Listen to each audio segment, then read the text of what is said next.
안녕하세요, 잼팍입니다. 지난 시간에 이어서 이번엔 킴볼라트 센터를 그래스하퍼로 매스 모델링을 먼저 해보도록 하겠습니다. 지금 보이시는 이 치수들은 다른데 적어놓고 꼭 알아두시기 바랍니다.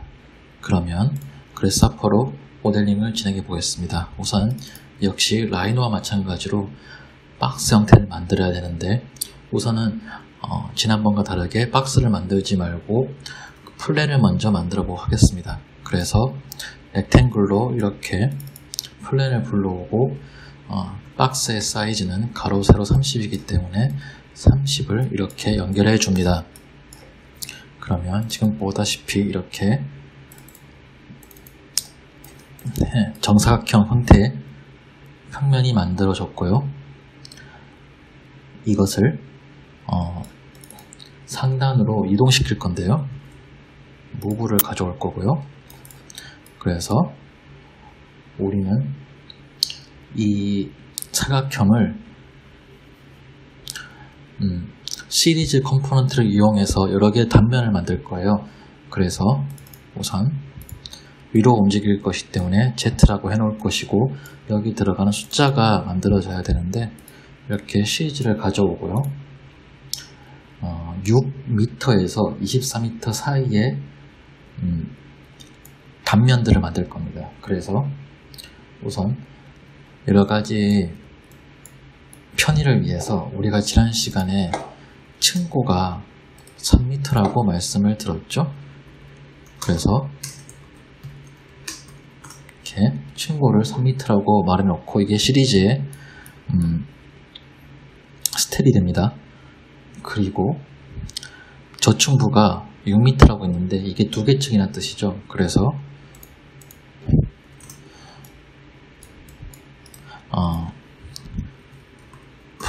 스토리지라고 할게요. 바텀 저층부의 층고는 이렇게 층수는 두 개 층이 될 겁니다. 그래서 지금 보시면 이 두 개를 곱할 거고요. 이렇게 3 곱하기 2를 하면 6이 되겠죠. 그 6이 시작하는 숫자입니다. 그리고 총 이 숫자의 개수는 우리가 중간층의 개수를, 중간층이 제가 아마 18m라고 말한 것 같은데 6개층일 겁니다. 그래서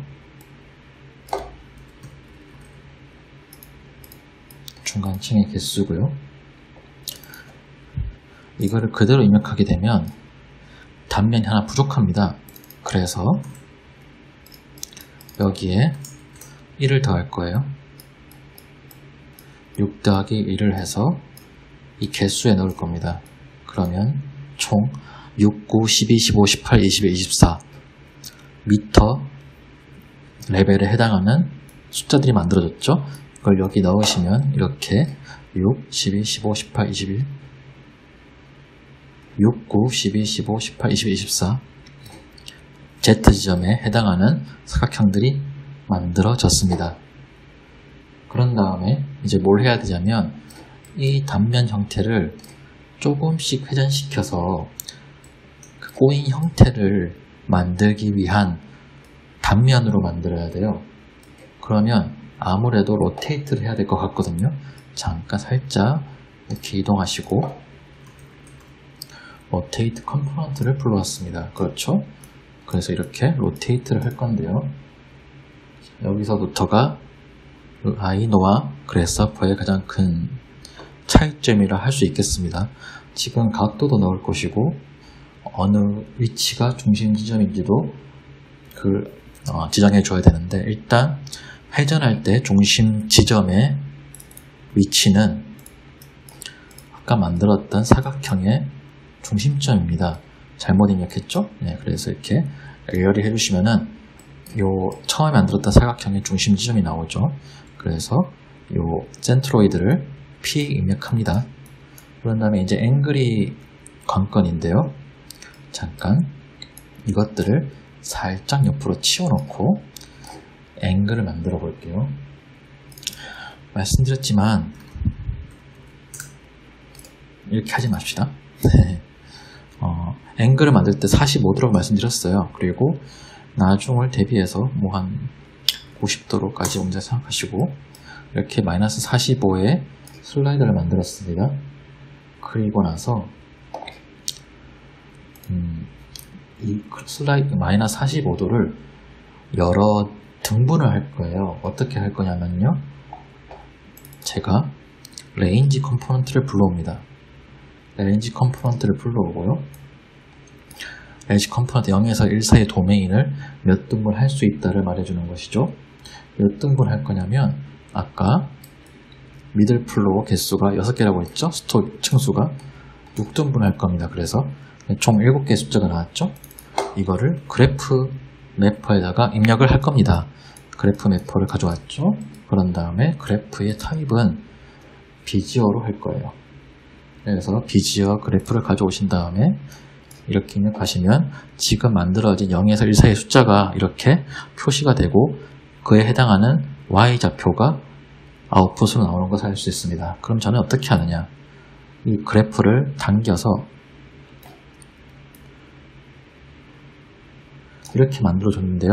지금 이 그래프의 이 형태가 결국 그 트위스트 되는 각도를 결정한다고 생각하시면 됩니다. 그 결과 이 Y 값이 달라진 걸 볼 수 있는데요. 다시 한번 확인해 볼까요? 여러분이 0에서 1 사이에 등분된 숫자를 넣었지만 그래프를 움직이면 그 출력값인 Y 값이 이렇게 바뀌는 걸 볼 수가 있어요. 그렇죠? 저는 딱 이 정도 위치에서 그래프를 스탑할 거고요. 그런 다음에 아까 말했던 마이너스 45도와 이 그래프를 곱해줍니다. 그러면 그 결과가 이렇게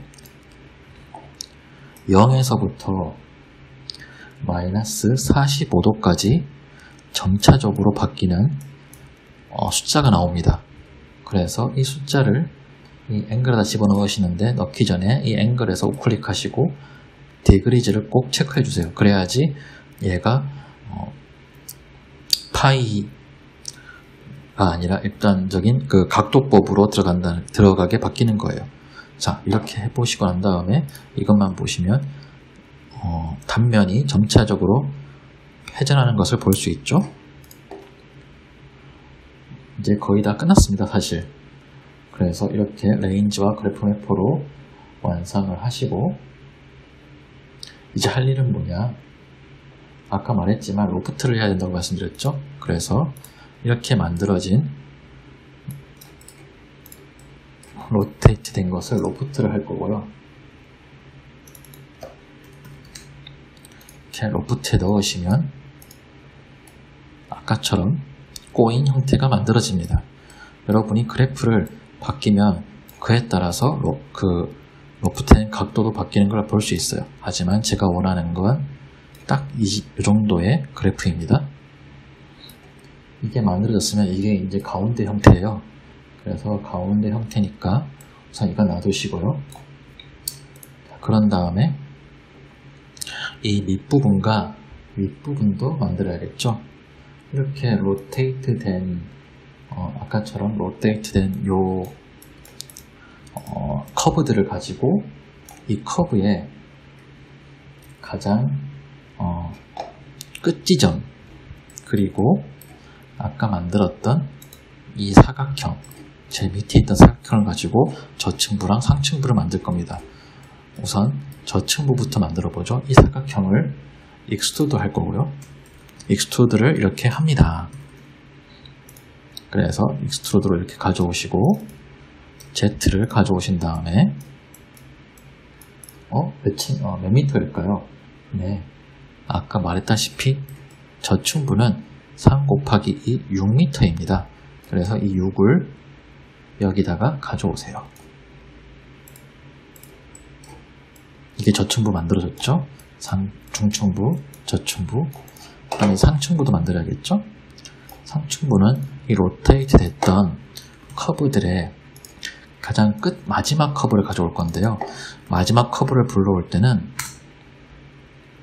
여러분이 리스트 아이템을 사용하시면 내가 만들었던 데이터들의 특정 번째 아이템을 선택할 수 있어요. 그런데 이렇게 보시면 만들어졌던 커브들이 인덱스라고 해서 순번이 있고 순번이 0부터 시작해요. 그러면 마지막 건 6번째죠. 그래서 6을 이 인덱스에 입력해도 되지만 다른 방법은 처음에 만들어진 아이템의 순번이 0일 때 마지막 것은 -1입니다. 그럼 그래스하퍼만의 데이터 체계인데요. 그래서 -1을 입력하시면 이렇게 마지막 커브가 들어오게 됩니다. 그래서 이것도 역시 똑같이 익스트루드를 할 거고요.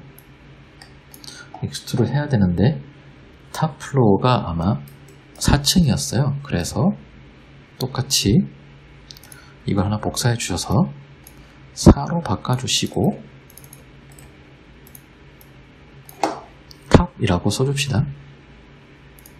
자, 그런 다음에 똑같이 복사하셔서 지금 층고가 3, 그 층수가 4 이렇게 해서 12가 만들어졌죠. 그래서 이 12를 열심히 당겨와서 여기다 입력해 주시면 이렇게 짜잔 매스가 만들어졌어요. 이렇게 만들어진 매스는 총 3가지 파트로 이루어져 있죠. 그래서 중층부, 저층부, 상층부 이렇게 한 대로 머지로 묶었고요. 이것을 비랩 조인으로 묶어줍시다.